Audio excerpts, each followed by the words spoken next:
হ্যাঁ, আর বাংলারটা তো না বললেই ভালো, ও আবার বলে গরুর দুধে সোনা পাওয়া গেছে।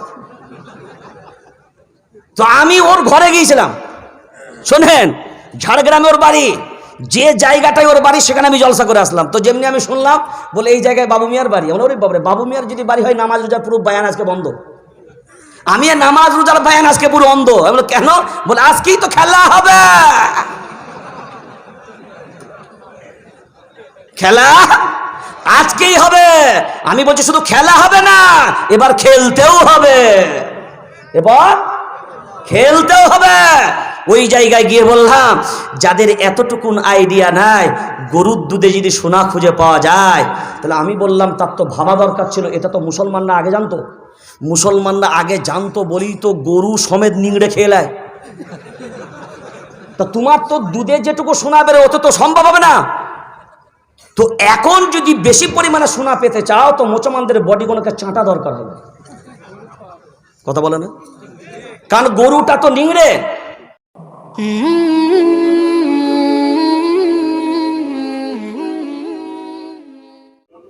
কি পাটা বললাম জোরে বলেন। এখন বুঝলেন না সিএএ অ্যাক্টের আইনটা কি পড়েছেন? ওই আইনটা কি কেউ জানেন? কত পৃষ্ঠার আইন তাও জানেন? আইনে কি কি বলা হয়েছে তাও কি শুনেছেন নাকি? আমি ভারতবর্ষের সংবিধান আপনার সামনে রেখে কথা বলছি। এটা হলো ভারতবর্ষের সংবিধান। সারা ভারতবর্ষের সব আইন এর ভিতরে কোট করা আছে। এ সংবিধান যা তা সংবিধান নয়। দেশের প্রধানমন্ত্রী যদি ভুল করে সংবিধান তাকে পথ দেখাবে, রাষ্ট্রপতি যদি ভুল করে সংবিধান তাকে পথ দেখাবে, সুপ্রিম কোর্ট যদি ভুল করে সংবিধান তাকে পথ দেখাবে, হাইকোর্ট যদি ভুল করে সংবিধান তাকে পথ দেখাবে, সিভিল কোর্ট যদি ভুল করে সংবিধান তাকে পথ দেখাবে, জজ কোর্ট যদি ভুল করে সংবিধান তাকে পথ দেখাবে। সিভিল কোর্ট, জজ কোর্ট, যে কোনো কোর্ট যেই ভুল করুক না কেন, তাতে মুখ্যমন্ত্রীও যদি ভুল করে এই সংবিধান তাকে পথ দেখাবে। কারণ সংবিধানই হলো ভারতবর্ষের জমিনে এমন একটা আইনের কিতাব, এইটার ঊর্ধ্বে কিন্তু দেশের প্রধানমন্ত্রী নয়। এইটার ঊর্ধ্বে দেশের প্রধানমন্ত্রী নয়। এই সংবিধানের ঊর্ধ্বে রাষ্ট্রপতিও নয়। এইটাই হলো সারা ভারতবর্ষের সব থেকে শ্রেষ্ঠ আইনের কিতাব। আর এই আইনের কিতাবটাই আছেই বলে আজকে মুসলমান বুক ফুলিয়ে বলতে পারছেন এই দেশটা আমার বাপের দেশ, এই দেশে আমরা থাকবো, সেকুলারিজম দেশ, এখানে আমরা থাকবো, ধর্ম নিয়ে বেঁচে থাকবো, সব কিছু নিয়ে বেঁচে থাকবো। একটা জিনিস মাথায় রাখবে, এক সময় ছিল, এখন কিন্তু সে জায়গা নেই। আজকে যদি এ কথা বলে, লুঙ্গি দেখলে বোঝা যাচ্ছে দেশের প্রধানমন্ত্রী যদি বলে, লুঙ্গি দেখলে চেনা যাবে এরা কারা।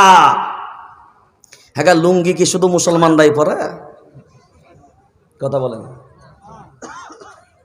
হ্যাঁ, লুঙ্গি দেখলে চেনা যায়। তার টার্গেটটা হয়েছিল মুসলমানদের বিরুদ্ধে।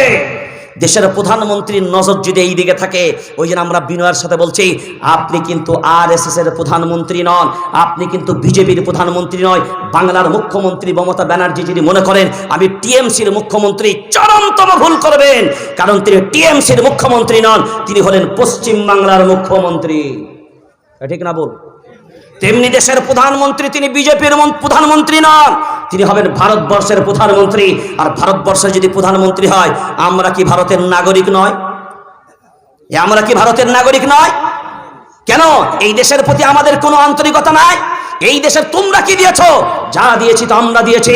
ক্ষুদিরামের শহীদ দিবস পালন হয়, একবারের জায়গায় 10 বার হোক, মুসলমানের কোনো আপত্তি নাই, আমরা সাপোর্ট দিই। কিন্তু আমরা বিনয়ের সাথে বলছি, ক্ষুদিরাম তো দেশের জন্য মরেনি। যে বড়লাটকে ক্ষুদিরাম মারতে গিয়েছিল, সেই বড়লাটকে মারল যে ছেলেটা, সেই ছেলেটার নাম ছিল শের আলী, তার নাম। সেও একজন ছিল মুসলমানের সন্তান। যে লাল কেল্লা, যে পার্লামেন্ট, যে লাল কেল্লা আজকে তোমরা ভারতবর্ষের জাতীয় পতাকা তুলছো, এই ভারতবর্ষের জমিনে প্রথম ইংরেজদের পতাকা যে ব্যক্তি লাল কেল্লার থেকে প্রথম ছিঁড়ে ফেলে দিয়েছিল, ওটাও কারোর মায়ের সন্তান নয়, একজন মুসলমান মায়ের সন্তান, শাহনওয়াজ তার নাম। ভারতবর্ষের জাতীয় পতাকা পার্লামেন্টের বুকে আপনার লাল কেল্লার উপরে প্রথম যে ব্যক্তি উত্তোলন করেছিল, এটাও ভারতবর্ষের কোনো মায়ের লাল নয়, একমাত্র মুসলমানের সন্তান, শাহনওয়াজ তার নাম।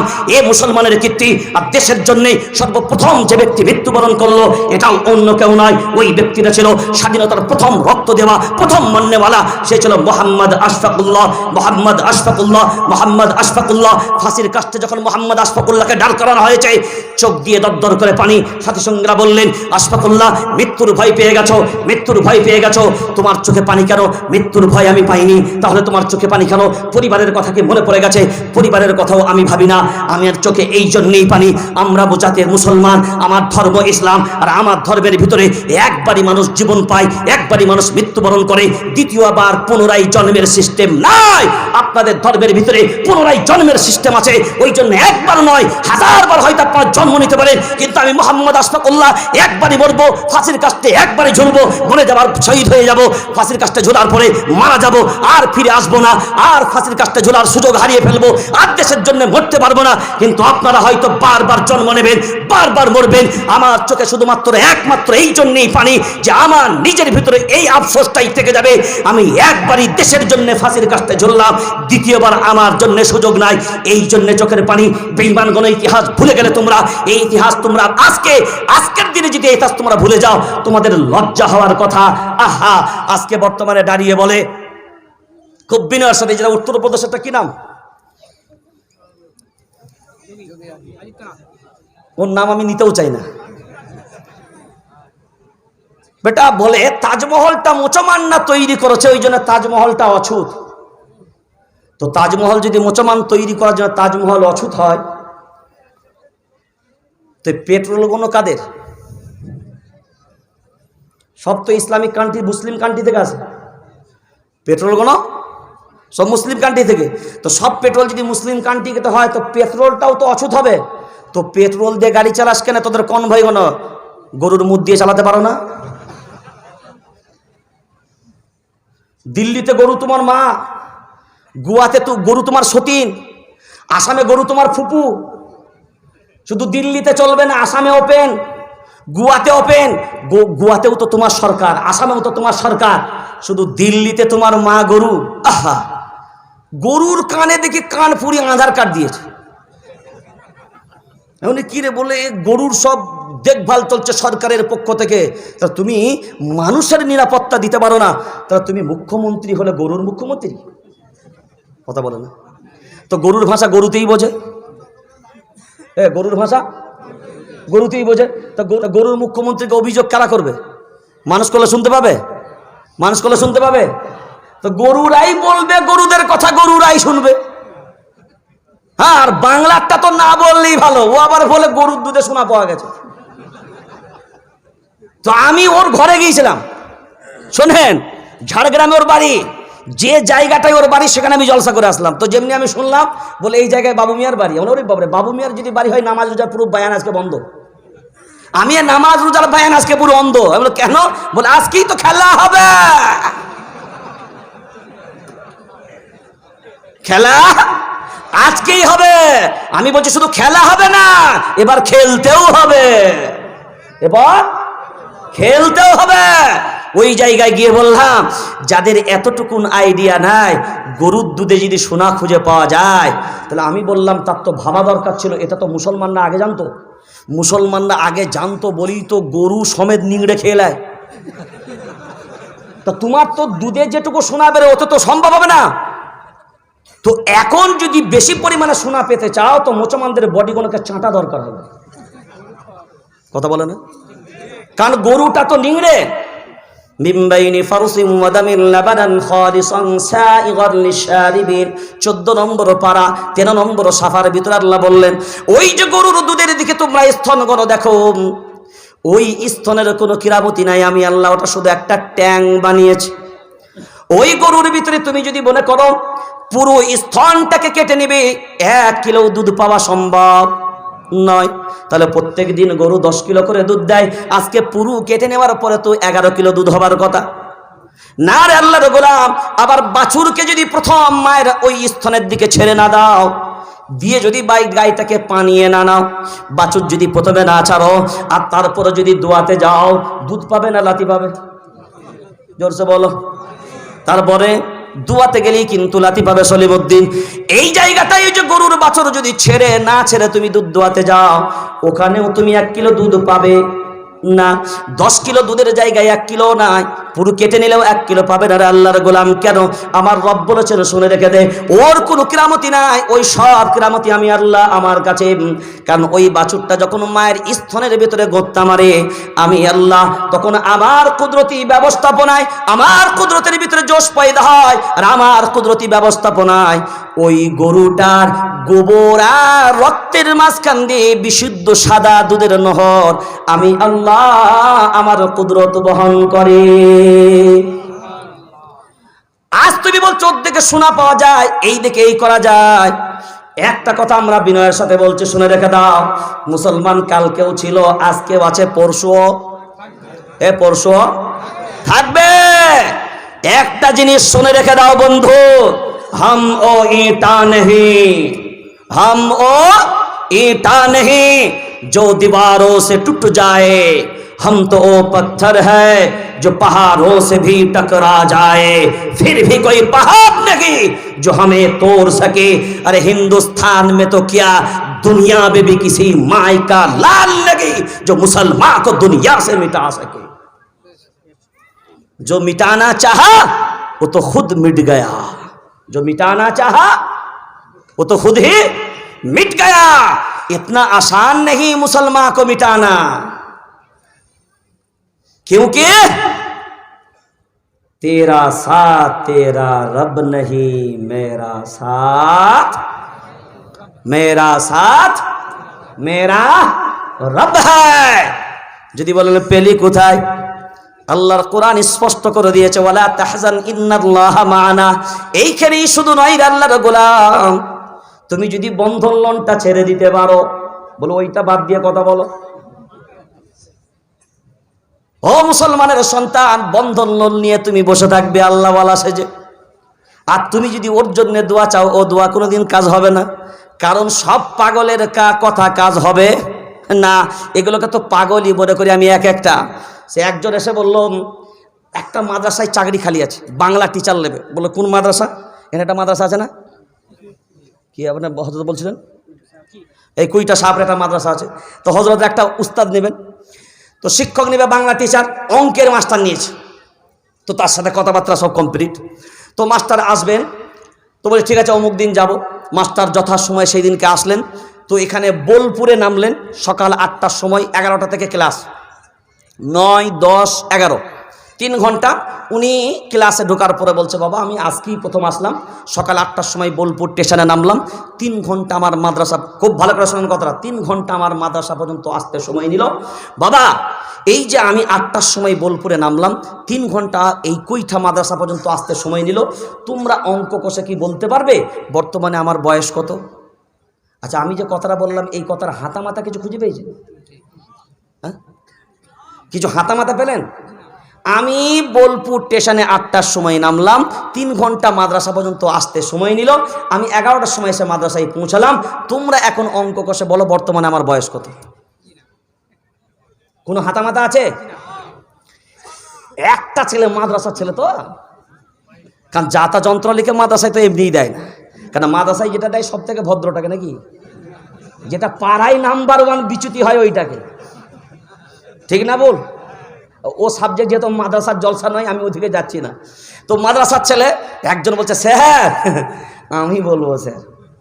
মাস্টার বলি, এত বেরিনি ছেলে মাদ্রাসায় পড়ে, যা আমার কথার সাথে মাথার মিল নাই, অথচ অঙ্ক কষে বলে দেবো আমার বয়স কত? ও জানেও না, কিচ্ছু না। তো এত ব্রেনি ছিল, তো এই আপনার এইখানে থাকার কথা নেই মাদ্রাসায়, একে তো নাসাই পাঠানোর কথা। তো বলছে সত্যি তুমি বলবে? হ্যাঁ স্যার, কি ভাবছেন এমনি মাদ্রাসায় এইছে। তো বলছে তা তুমি বলো। স্যার সময় দিতে হবে তো, একটু কষবো তবে তো বলবো। তো বলছে হ্যাঁ তা কষো। বলছে স্যার আমি একটু ঘুরতে পারি? বলে হ্যাঁ। ছেলেটা চালাকি করে একটু পিছন দিকে ঘুরে গেল, ঘুরে গিয়ে খানিকক্ষণ পর ও মনে মনে যখন অঙ্ক করছে, মনে মনে ভাবছে এত ব্রেনি ছেলে আমার ক্লাসে আছে, আমার তকদিরটা মনে খুলে গেছে। আন্দাজ আমার বয়স বলে দেবে, বিশাল ব্যাপার। অনেকক্ষণ পরে পরে স্যার হয়েছে স্যার। এরপর তো মাস্টার বললো অরিজিনালি করে দেখাবে নাকি? তো বলছে তা বলো আমার বয়স কত? বলছে স্যার আপনার বয়স না 60 বছর। আর অরিজিনালি বয়স 60 বছর, অরিজিনালি বয়স। তো বলছে তুমি না দেখে আন্দাজে আমার বয়স বলে দিলে অঙ্ক কষে? বলে হ্যাঁ স্যার, কষে কষে বলেছি যে। বলি এত বেরেনি তুমি? বলে হ্যাঁ স্যার, অঙ্ক কষেছি যে। তো বলছে তুমি কি করে বললে? বলে স্যার আসলে আমি ওই দিকে যখন ঘুরলাম না, তখন দেখলাম, খুব ভেবেচিন্তে দেখলাম জিনার বয়সটা কত হতে পারে। তো আমি দেখলাম, এই গ্রামটার নাম কি যেন বললে? কৈঠা। আমাদের কৈঠা গ্রামে একটা পাগল আছে, ওইটা পঞ্চু পাগল। কি পাগল? পঞ্চু পাগল। কিন্তু স্যার পঞ্চু পাগলটা হাফ পাগল, ফুল পাগল না। কই পাগল? হাফ পাগল। তো আমি দেখলাম আমার পঞ্চু পাগল যদি হাফ পাগল হয়, ওর বয়সটা কত? তো আমি অঙ্ক কষে দেখলাম আমাদের পঞ্চু পাগলের বয়স 30। আমরা হাফ পাগলটার বয়স যদি 30 হয়, তো ফুল পাগলটার বয়স কত হবে?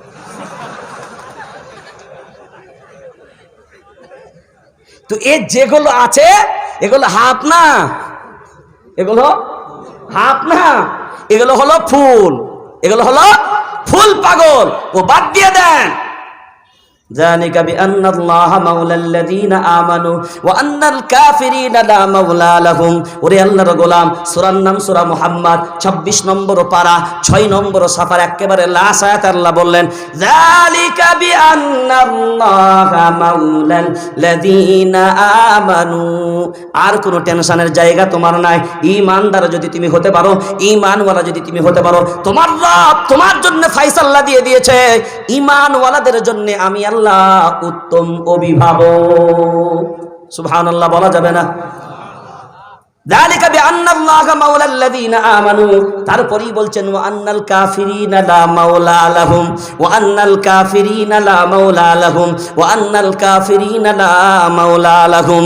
আল্লাহ শুনিয়ে দিলেন তোমাদের জন্য আমি আল্লাহ উত্তম অভিভাবক, কিন্তু কাফের বেঈমানদের জন্য কোনো অভিভাবক নাই।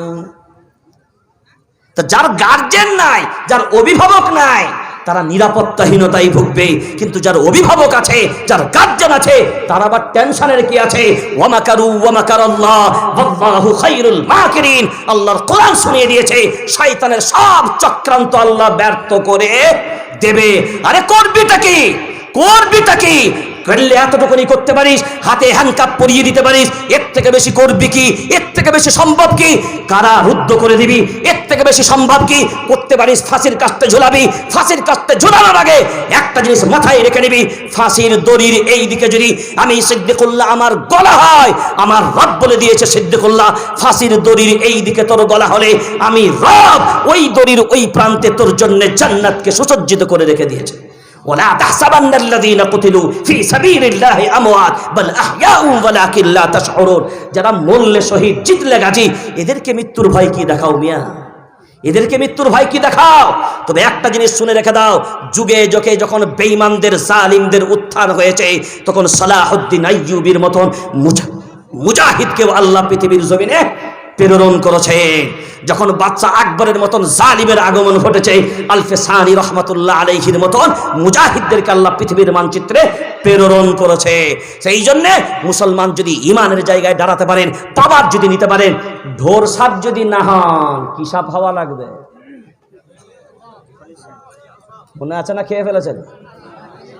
ঢোড়া সাপ হলে, ঢোড়া সাপ হলে দাম নাই। এই সাপ যদি হন, দাঁড়িয়ে দাঁড়িয়ে বেঈমান গুলো মুতে ফেলবে। দাঁড়িয়ে দাঁড়িয়ে বেঈমান গুলো মুতে ফেলবে। কারণ ঈমানওয়ালাদের পাওয়ারের কাছে সারা পৃথিবীর কোনো পাওয়ার চলবে চলবে। লালগড় চিনেন তো? লালগড়, লালগড়ে যখন কেশানজি বেঁচে ছিল, তখন শান্তি রক্ষার জন্য আমি লালগড় গিয়েছিলাম।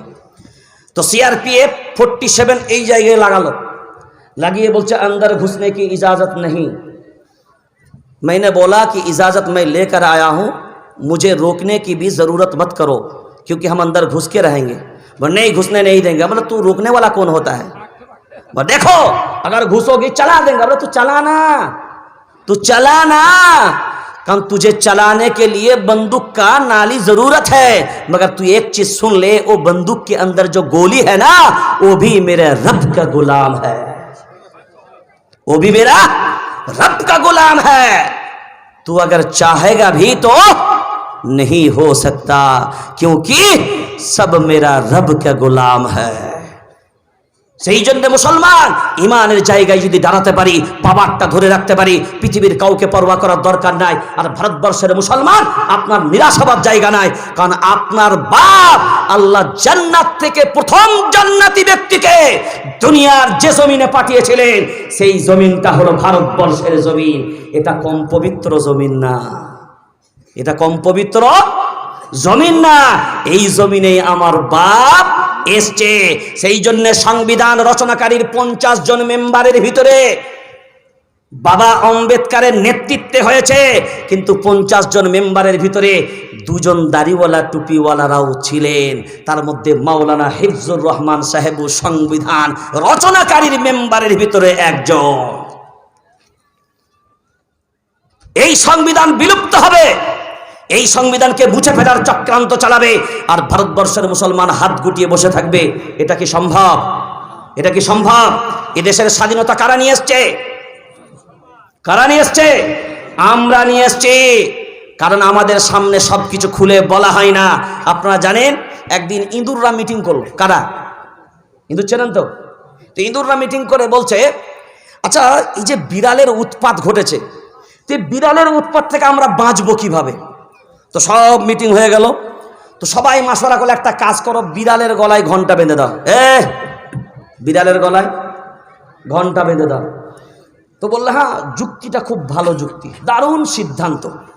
একটা মুরব্বী ইঁদুর বলছে, হ্যাঁ ভাই সবই ঠিক হলো, ঘন্টা বেঁধে দিলে তো ভালো, যখন এই বিড়াল আসবে টং টং সব গর্তে ঢুকে যাও। তো মুরব্বী ইঁদুর বলছে, আচ্ছা ভাই ঘন্টাটা বাঁধবে কে?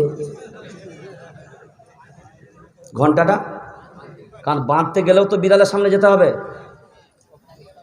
এই ভারতবর্ষের জমিনে যখন ব্রিটিশদেরকে তাড়ানো হবে, একটা শুধু ছোট্ট নমুনা আপনার সামনে বলে গেলাম। প্রকাশ্যে যেই দিনকে বলা হবে ব্রিটিশ তুমি ভারত ছেড়ে দাও, সেই দিনটা হবে কোথায়? বলে দিল্লির মিনা বাজারের কাছে ময়দানে। গান্ধীজি তখন বেঁচে আছেন, জওহরলাল নেহেরু, বল্লভভাই প্যাটেল সব বলল কি হবে, বলে প্রকাশ্যে মঞ্চ করা হবে এইরকম। ওই মঞ্চের ভিতরে ডাক দাও সব ভারতীয়দেরকে। 1 লাখ নয়, 2 লাখ নয়, প্রায় 6 থেকে 7 লক্ষের মতন জনসংখ্যা দাঁড়িয়ে গেল। স্টেজ পুরো রেডি, সবাই যখন পুরো থমথম, আজকে প্রকাশ্যে আমরা ব্রিটিশদেরকে বলবো ভারত ছেড়ে দাও। বল্লভভাই প্যাটেল সামনে আসলো, জওহরলাল নেহেরু সামনে আসলো, গান্ধীজির মতন মানুষ সামনে আসলো। সবাই যখন বললো আজকে স্টেজ থেকে প্রকাশ্যে বলা হবে, সব এখান থেকে তাড়াও, বের করে দাও এখান থেকে, ভারতবর্ষ থেকে। সবাই যখন বললো রেডি, ইংরেজরা বলল এই স্টেজে আজকে উঠে যে কথা বলবে ও বেটা আজ তো ফিরে যাবে না। বল্লভভাই প্যাটেল আসলেন, গান্ধীজির মতন মানুষ আসলেন, জওহরলাল নেহেরু আসলেন, স্টেজে আর কেউ ওঠে না, স্টেজে আর কেউ ওঠে না, সব নিচে। গান্ধীজি বল্লভভাই প্যাটেলকে বলেন আপনি যান, বল্লভভাই প্যাটেল বলেন আপনি যান, ও বলে আপনি যান। কারণ সবাই তো একটা জিনিস বলছে, স্টেজে উঠে আজকে বললেই খাবে, বললেই খাবে। কিছুক্ষণ পর একজন দাড়িওয়ালা টুপিওয়ালা মানুষ, খাদি পোশাক পরা মানুষ, একজন আস্তে আস্তে আস্তে আস্তে স্টেজের সামনে আসলেন। সব সব বীর পুরুষগুলো দাঁড়িয়ে গিয়ে বললেন, হজরত आज स्टेज पे अगर कोई बोलने वाला माई का लाल है तो आप छोड़कर कोई नहीं है। এরপর মাওলানা হিফজুর রহমানকে যেমনি শুধু বললেন, ব্যক্তিটা অন্য কেউ নয়, মাওলানা হিফজুর রহমান সাহেব শুধু বললেন হযরত আপনাকে বলা লাগবে। একবারের জন্য প্রতিবাদ করলেন না, শুধু বললেন আমাকে একটা জায়নামাজ দাও আর ওযুর জন্য পানি দিয়ে দাও। যেমনি ওযুর জন্য পানি রেডি, জায়নামাজ রেডি, কারণ আল্লাহর কোরআন বলে দিয়েছে ওয়াস্তাঈনু বিস-সাবরি ওয়াস-সালাহ ইয়া আইয়ুহাল্লাযীনা আমানু ইসতাঈনু বিস-সাবরি ওয়াস-সালাহ উদউনি আস্তাজিব লাকুম ইয়াকা না'বুদু ওয়া ইয়াকা নাস্তাঈন। ওরে আল্লাহর গোলাম, আমার রব জানিয়ে দিয়েছে কোনো টেনশন নেবার কোনো জায়গা নাই। তোর যা প্রয়োজন নামাজ আর ধৈর্যের মাধ্যমে চাইবি, আমি আল্লাহ দেবার জন্য পুরো রেডি হয়ে আছি, তোর মনের ইচ্ছা পূরণ করার জন্য রেডি। মাওলানা হিফজুর রহমান সাহেব নামাজ পড়ে নিলেন 2 রাকাত সালাতুল হাজাত, 2 রাকাত সালাতুল হাজাত পড়া শেষ করলেন। তারপরে যখন উপর দিকে হাত তুললেন, হাত তুলে আমার রবের কাছে বললেন, আল্লাহ গো একটা জিনিস তুমি জানো, আজকে শুধু আমি হিফজুর রহমান আমার ইজ্জত সম্মানের ব্যাপার নয়, ভারতবর্ষের মুসলমানদের ইজ্জত সম্মানের ব্যাপার নয়, সারা পৃথিবীর দাড়িওয়ালা টুপিওয়ালাদের ইজ্জত সম্মানের ব্যাপার। কারণ কারোর হিম্মত হয়নি যে প্রকাশ্যে আওয়াজ দেবে, একমাত্র আমাদের দাড়িওয়ালা টুপিওয়ালাদের প্রতি যেমন ভরসা করেছে, এই ভরসা যেন আমরা রাখতে পারি। আল্লাহ ইজ্জত তোমার হাতে, আর যত সেনাবাহিনী গুলি নিয়ে দাঁড়িয়ে আছে এইগুলো বন্দুকগুলো তো তোমার, ও তো তোমার গোলাম। কারণ আসমান জমিনে যা কিছু আছে সব বাড়ির রব হলে তুমি রব্বিল আলামিন, সব সৃষ্টির মালিক আল্লাহ আপনি। এই জন্য আজকে ইজ্জতের সওয়াব মাওলানা হিফজুর রহমান সাহেব দোয়া করে নিলেন। দোয়া শেষ করার পরে আল্লাহর গোলাম গান্ধীজি স্টেজে উঠলেন না, বল্লভভাই প্যাটেল উঠলেন না, জওহরলাল নেহরু উঠলেন না, মাওলানা হিফজুর রহমান সাহেব আস্তে আস্তে আস্তে আস্তে স্টেজের উপরে উঠলেন। ওঠার পরে সেই দিনকে প্রকাশ্যে মাইকে তিনি ঘোষণা করলেন, ইংরেজ তুমি ভারতের জমিন ছেড়ে দাও। সব সেনাবাহিনী গুলি রেডি, কিন্তু সব গোলাম তোমার আল্লাহর। কারণ আমার মালিকের নাম কি? জোরসে বলো, আমার গার্জেনের নাম কি? আল্লাহ বললেন ওয়ামাকারু ওয়ামাকারাল্লাহ ওয়াল্লাহু খায়রুল মাকিরিন, শয়তানের সব চক্রান্ত আমি আল্লাহ ব্যর্থ করে দি। ভিন্ন জায়গায় বললেন ফালাম তাকতুলুহুম ওয়ালাকিন্নাল্লাহ কাতালাহুম ওমা রামাইতা ইদ রামাইতা ওয়ালাকিন্নাল্লাহ রামা ওয়ালিয়ুবলিয়াল মুমিনিনা মিনহু বালাআন হাসানা। ওরে আল্লাহর গোলাম, তীর তুমি চালাও ঠিক কথাই, ওই তীরটাকে বেঈমান কাফেরদের কলিজার ভিতরে ঢুকে দেবার দায়িত্ব তুমি পালন করো না, আমার কুদরত বহন করে। তুমি শুধু আওয়াজটা দিতে দেরি করবে। আমি যদি মক্কার জমিনে ইব্রাহিমের আওয়াজকে সারা পৃথিবীর জমিনে ছড়িয়ে দিতে পারি, তুমি ভারতবর্ষের জমিনে একজন ঈমানওয়ালা, তুমি আওয়াজটা দিতে দেরি করো। কারণ আমি আল্লাহ নয়, মায়ার নবী মদিনাওয়ালা বললেন আহালুল কুরআনুন আহালুল্লাহ, কোরআনওয়ালা যারা হবে আমি আল্লাহ আমার পরিবারের অংশ তারা হবে। আর আমার পরিবারের উপরে কেউ আঙুল তুলবে আমি আল্লাহ বরদাস্ত করতে পারবো। জোরসে বলো। ওই জন্য আপনারা জানেন ইতিহাস, শহীদ ইসমাইল রহমাতুল্লাহ আলাইহি বেঈমান যখন আল্লাহর দুশমন যেমনি সামনে রয়ে গেল, শহীদ ইসমাইল রহমাতুল্লাহ আলাইহি বললেন আল্লাহর দুশমন, তোকে যতক্ষণ পর্যন্ত আমি কতল করে মাটিতে ধরাশায়ী না করব, ততক্ষণ পর্যন্ত আমি শহীদ ইসমাইল এই মাটিতে ধরাশায়ী হব না। এই কথাটা যেমনি শুধু কসম খেয়ে নিলেন, আল্লাহর কসম করে বলেছি, এইটা যেমনি খেলেন লাউ আকসামা আলাল্লাহি লা আবাররা। আল্লাহ ওয়ালারা যখন কোনো কসম খেয়ে নেয়, কোরআন ওয়ালারা ওই কসমটা পূরণ করার দায়িত্ব আমার রব গ্রহণ করে নেয়, অন্য কারোর দায়িত্ব নয়। আল্লাহ বলেন কসম যখন আমার খেয়েছ, ওই কসমটা পূরণ করার দায়িত্ব ইসমাইল আমার উপরে রয়ে গেল। যেমনি শহীদ ইসমাইল রহমাতুল্লাহ শুধু বললেন তোকে যতক্ষণ পর্যন্ত ধরাশায়ী না করব, ততক্ষণ পর্যন্ত আমি জমিনে ধরাশায়ী হব না। বেঈমান একজন পিছনে দাঁড়িয়েছিল, তলোয়ার দিয়ে শহীদ ইসমাইল রহমাতুল্লাহ আলাইহির গর্দনে মারলেন। পুরো ধর থেকে মাথাটা পুরো কেটে নিচেই পড়ে গেল, মুন্ডবিহীন দেহ, বডিটা শুধু দাঁড়িয়ে আছে। বেঈমানগণ পুরো দাঁড়িয়ে তাক লেগে গেল। মুন্ডবিহীন দেহ, মাথাবিহীন দেহ কি করে দাঁড়িয়ে থাকতে পারে? এরপরে দাঁড়িয়ে থাকা নয়, আস্তে আস্তে আস্তে আস্তে আস্তে আস্তে কদম বাড়াতে থাকে। এক দু পা করে করে 40 কদম পর্যন্ত আগিয়ে গিয়ে বেঈমান সামনে আমার রব বলে দিলেন, তুই দেখতে পাবি না ঠিক কথায়, কিন্তু চিনিয়ে দেবার দায়িত্ব আমি আল্লাহ গ্রহণ করব। চালা তুই তলোয়ার, বেঈমান তোর সামনে দাঁড়িয়ে আছে। শুধু চালারেন আল্লাহর গোলাম, বেঈমানের গর্দন আলাদা হয়ে গেল। ওই বেঈমানের ধরটা যখন মাটির নিচেই ধরাশায়ী হলো, তারপরে শহীদ ইসমাইল রহমাতুল্লাহ আলাইহির ধরটা মাটিতে বলল। আমরা কার উত্তর শুনি? ঘুমানোর সময় আর আছে? কথা বলে না। ঘুমানোর কি আর সময় আছে? আমেরিকার মতন নেতা বাবু ওয়ার্ল্ড ট্রেড সেন্টারে হোয়াইট হাউসের সামনে ডবল বুশ বসে আছে চেয়ারে, হঠাৎ করে উল্টে পড়ে গেল। বিবি সামনে বসা, গিন্দি বলছে হ্যাঁ গা তুমি এবার উল্টে পড়ে গেলে কেন হঠাৎ করে? বলছে আমার যেন মনে হলো কি একজন পাগড়িওয়ালা পেরিয়ে গেল। পাগড়ির ভয়ে চেয়ার থেকে উল্টে পড়ছে। ইসলামী দামামা বাজারে এবার, ইসলামী দামামা বাজারে এবার, আমামা পরিয়ে দে মাথায় সবার। ইসলামী দামামা বাজারে এবার, আমামা পরিয়ে দে মাথায় সবার। লেজ গুটিয়ে সব পালাবে ওরা, এই কাফেলা যদি চলে দুর্বার। ইসলামী হুকুমত সাধনায় আমার, শাহাদাত জীবনের কামনায় সাধনায় আমার, জীবনের বিনিময়ে রাশেদার যুগ ফিরায়ে দিতে এই ধরাতে আবার। তাকবীর ধ্বনি দিয়ে সামনে আগা, ওদের গলায় সব শিকল লাগা। তাকবীর ধ্বনি দিয়ে সামনে আগা, ওদের গলায় সব শিকল লাগা। ক্ষমা করিস নে ওরা মারবে সবার, ওরাই সমাজের বড় গাদ্দার। ইসলামী হুকুমত সাধনায় আমার, শাহাদাত জীবনের কামনায় আমার, জীবনের বিনিময়ে রাশেদার যুগ ফিরায়ে দিতে এই ধরাতে আবার। ইসলামী হুকুমত সাধনা সবার, বলেন ইসলামী হুকুমত সাধনা সবার, শাহাদাত জীবনের কামনা সবার, শাহাদাত জীবনের, জোরসে বলো, শাহাদাত জীবনের, জীবনের বিনিময়ে রাশেদার যুগ ফিরায়ে দিতে এই ধরাতে আবার।